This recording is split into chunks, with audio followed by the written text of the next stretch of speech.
आइए स्टूडेंट्स, आज हम क्या करेंगे? आज हम एक टॉपिक को पढ़ेंगे जिसका नाम है velocity time graph for uniform retardation. ठीक है, रिटार्डेशन तो सभी को मालूम है ना, जस्ट रिवर्स ऑफ एक्सेलरेशन। देखिए, इससे पिछली क्लास में हमने सेम हमने देखा था स्पीड टाइम ग्राफ और velocity time graph for acceleration, और आज की क्लास में हम क्या करेंगे? उसका रिवर्स करेंगे, दैट इज रिटार्डेशन के लिए देखेंगे। तो आइए देखते हैं। देखिए, velocity time graph for uniform retardation is a straight line with slope. देखिए, ये भी क्या होता है? स्ट्रेट लाइन ही होता है, लेकिन इसका जो स्लोप होता है वो क्या होता है? नेगेटिव होता है। और वहां पर क्या होता था? वहां पर जो आपका स्लोप होता था वो पॉजिटिव होता था। तो आइए इसको समझते हैं। देखिए, for a body moving with uniform retardation और deceleration the velocity time graph will be straight line having negative slope. ये देखिए, इसका एग्जांपल है। देखिए क्या है आपका, यहाँ पर क्या है आपका, ये आपका क्या है? ये आपका ड्रॉ हो रहा है। क्या हो रहा है आपका? ये लाइन ड्रॉ हो रही है। बेसिकली यही आपका क्या है? आपका ग्राफ है बेसिकली। ठीक है, ये टाइम और वेलोसिटी है। तो ये आपका क्या है? डी एक्सलेशन हो रहा है ना। क्या हो रहा है यहाँ पे? वेलोसिटी क्या हो रही है? जैसे जैसे जैसे टाइम इंक्रीज हो रहा है, जैसे जैसे टाइम बढ़ रहा है, वेलोसिटी क्या हो रही है? कम हो रही है। ठीक है, जैसे जैसे आपको टाइम बढ़ रहा है, वेलोसिटी क्या हो रही है? कम हो रही है, डिक्रीज हो रही है। तो ये क्या है? रिटार्डेशन का केस है। ठीक है, इतना हो गया। और देखिए, if the body is brought to rest, अगर बॉडी अगर रेस्ट पे आती है तो ग्राफ जो होगा, उसका जो ग्राफ होगा, एक पॉइंट उसका हमेशा टाइम एक्सिस पे टच करेगा। ठीक है, हमेशा किस में टच करेगा? टाइम एक्सिस पे टच करेगा। तो आपको यहाँ पर ये समझ में आ गया होगा कि रिटार्डेशन के केस में क्या होता है। रिटार्डेशन के केस में आपका स्ट्रेट लाइन ही होता है, लेकिन वहां पर नेगेटिव स्लोप होता है। बस इतना क्लियर आपको रखना है अपने आप को। ठीक है, अब आता है slope of the graph indicates retardation. देखिए, अब इस स्लोप, ये क्या है? नेगेटिव स्लोप आया, इसी वजह से हमने क्या बोल दिया इसको कि ये आपका रिटार्डेशन है, रिवर्स ऑफ एक्सेलरेशन है। ठीक है, तो यहाँ पर आपको जो यहाँ पे स्लोप आएगा वो आपको समझना है। देखिए क्या है, यहाँ पर आपका जो स्लोप आएगा वो सिंपल है, आपका चेंज इन वेलोसिटी। हम जानते हैं रिटार्डेशन भी क्या होगा? Reverse of acceleration. इसका मतलब क्या है? Change in velocity divide by time taken. तो यहाँ पे चेंज इन वेलोसिटी कितना आ रहा है हम देख लेते हैं, और टाइम कितना रहा है। टाइम तो देखो यहाँ पे ओबी लग रहा है।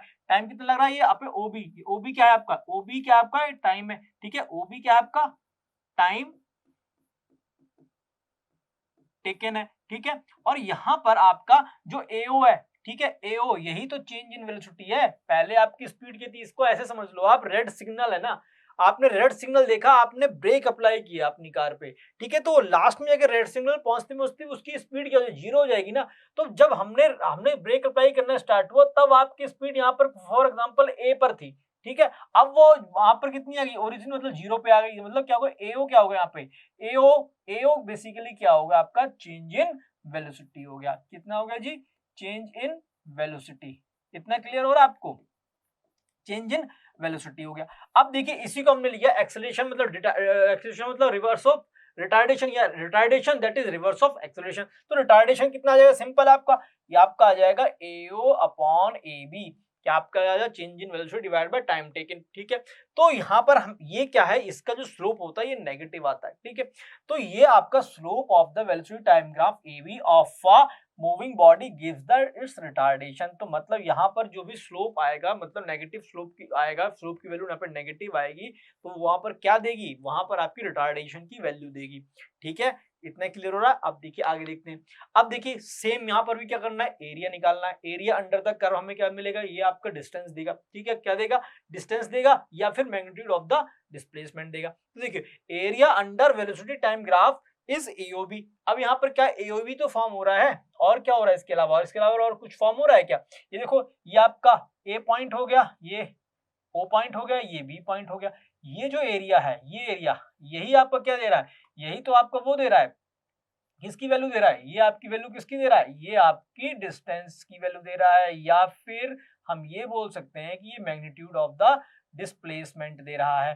ठीक है, तो यहाँ पे ट्राइंगल का जो एरिया आ रहा है, ये जो ट्राइंगल का एरिया आ रहा है, यही आपकी क्या दे रहा है? ये आपका डिस्टेंस दे रहा है। तो हम यहाँ पे क्लियर हो गया। तो यहाँ पे जो क्या हो जाएगा? डिस्टेंस आपका सिंपल सा हो जाएगा। क्या हो जाएगा? डिस्टेंस आपका कितना हो जाएगा? डिस्टेंस आपका हो जाएगा कि यहाँ पर आपका डिस्टेंस हो जाएगा area of triangle AOB that is half into base into height. अब यहाँ पे बेस देख लीजिए कितना है। बेस आपका क्या है? ये जो है, ये वैल्यू क्या है? ये वाली जो वैल्यू है आपकी, ये ओबी। ओबी क्या है? आपका बेस है। और यहाँ पे जो हाइट क्या है? एओ। एओ आपकी हाइट है। तो हमारे पास इस वैल्यू से, मतलब area under the curve, triangle के एरिया से जो भी वैल्यू आएगी वो हमें क्या देगी, वो हमें डिस्टेंस की वैल्यू देगी या मैग्नीट्यूड ऑफ द डिस्प्लेसमेंट देगी।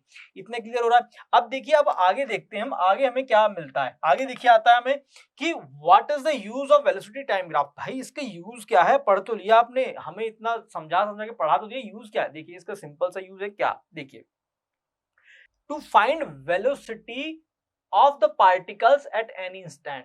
मतलब किसी भी टाइम इंस्टेंस पे हमें क्या करना है, किसी भी पार्टिकल की वेलोसिटी हम इजीली फाइंड आउट कर सकते हैं।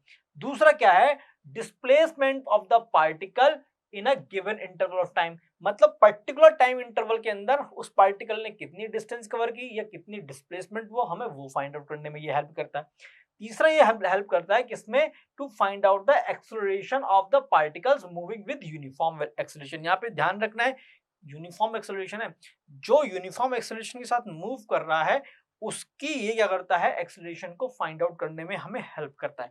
तो ये बेसिकली 3 पॉइंट है जो बहुत इंपॉर्टेंट है, जिसकी वजह से हम क्या करते हैं, स्पीड टाइम ग्राफ का यूज करते हैं। ठीक है, पहला क्या होगा, पहला तो आपका ये हो गया कि वो क्या करते हैं, वेलोसिटी को फाइंड आउट करता है किसी भी पार्टिकल की किसी भी इंटरवल टाइम के अंदर, ठीक है, किसी भी डिस्टेंस पे, ठीक है। और दूसरा क्या होगा, आपको वो डिस्टेंस फाइंड आउट करता है या डिस्प्लेसमेंट फाइंड आउट करता है उस पार्टिकल की, क्या जो मूव कर रहा है। तीसरा क्या है आपका, एक्सेलरेशन फाइंड आउट करता है। ठीक है, उम्मीद करता हूं आपको ये सारी चीजें अच्छे से समझ में आ रही होंगी। अब देखिए स्टूडेंट क्या करना है, नेक्स्ट बढ़ते हैं हम। नेक्स्ट क्या आपका था, velocity time graph for non uniform motion. अभी तक तो हमने भैया पढ़ लिया यूनिफॉर्म मोशन, अब हम पढ़ेंगे नॉन यूनिफॉर्म मोशन। तो देखिए यहां पर क्या आता है, velocity time graph for non uniform motion is a curved.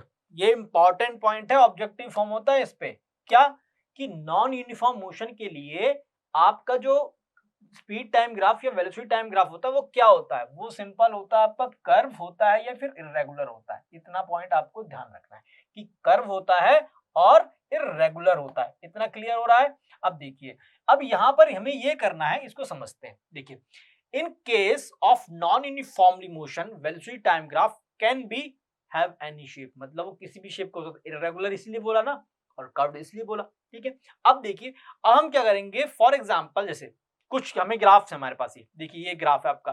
Following graph shows the velocity time graph representing non uniform variation of velocity of the object. तो पहला इसमें आता है ये क्या, वेलोसिटी इंक्रीजेस नॉन यूनिफॉर्मली। यहां पर देखिए, यहां पर क्या हो रहा है, ये आपका वेलोसिटी जो ग्राफ 1 है इसमें क्या हो रहा है, वेलोसिटी आपकी नॉन यूनिफॉर्मली क्या हो रही है, सडन इंक्रीज हो रही है।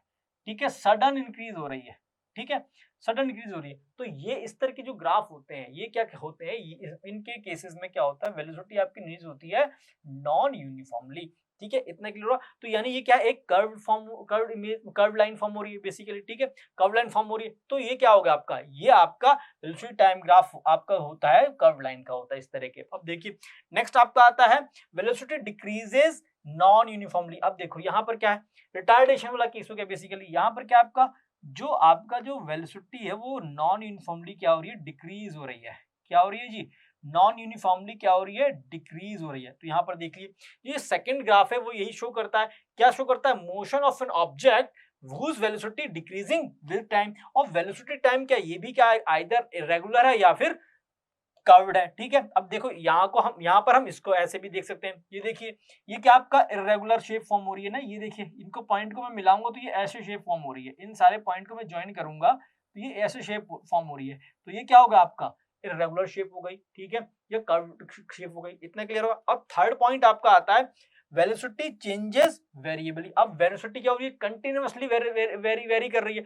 या इस वाले केस में क्या था, ये कंटिन्यूअसली कम हो रही है, बट यहाँ पे कभी बढ़ रही है कभी घट रही है। ठीक है, जैसे ट्रैफिक सिग्नल्स में होता है। तो यहाँ पे क्या है, जो थर्ड ग्राफ है आपका, ये वाला जो ग्राफ है थर्ड ग्राफ, ये आपका क्या शो कर रहा है, ये यही शो कर रहा है कि body is moving with variable velocity. तो ये भी क्या है आपका, ये भी कर्व है। ठीक है, और इर्रेगुलर शेप है। क्यों, देखिए अगर मैं यहाँ पर इसको ऐसे मिला देता हूं तो ये ऐसी तो फॉर्म होगा, ऐसी तो फॉर्म होगा। तो यहाँ पर क्या, कभी आपकी वेलोसिटी कम हो रही है, कभी यहाँ पे वेलोसिटी आपकी बहुत बढ़ रही है। ठीक है, तो ये सब क्या होगा, ये सारे जो ग्राफ्स हैं ये क्या है, आपके नॉन यूनिफॉर्म मोशंस के लिए हैं। ठीक है स्टूडेंट, उम्मीद करता हूं ये सारी चीजें आपको बहुत अच्छे से समझ में आ गई होंगी। अब देखिए अब क्या करते हैं, अब हम आगे बढ़ते हैं विद्यामय क्विज पे। ठीक है, तो देखिए पहला क्वेश्चन क्या आता है, what does a straight line with a negative negative slope आ गया। मैंने पहली स्लाइड में आपको नेगेटिव स्लोप के बारे में बताया था। स्पीड टाइम ग्राफ में नेगेटिव स्लोप या वेलोसिटी टाइम ग्राफ में नेगेटिव स्लोप किस में होता है? तो सिंपल है, वो क्या होगा? Uniform retardation. ठीक है जी, यूनिफॉर्म रिटार्डेशन होगा। ठीक है, इतना क्लियर हो गया, आंसर भी हो गया इसका। नेक्स्ट आपका आता है सेकंड क्वेश्चन, वो क्या बोल रहा है?